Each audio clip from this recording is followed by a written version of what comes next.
আসুন আজকে আমরা জেমিনের কাছ থেকে একটি কবিতা শুনি। ঠিক আছে, আমরা তাকে বলবো একটা কবিতা বলার জন্য।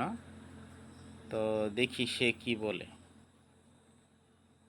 নেটওয়ার্কে মনে হয় একটু সমস্যা, একটু অপেক্ষা করি আমরা।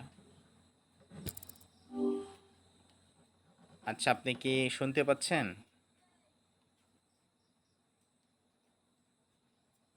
হ্যাঁ, আমি আপনাকে শুনতে পাচ্ছি।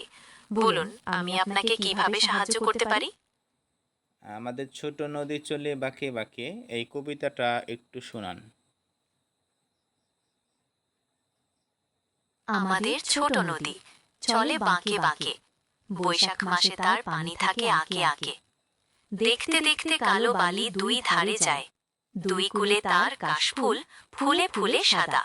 কি মজা, শুশুক মাছ হয়ে চলে সাই সাই, দেখতে দেখতে আসে ঢেউ, মনে হয় যেন তাই। আপনারা কিছু শুনতে চান? না না, ওকে, অনেক ধন্যবাদ।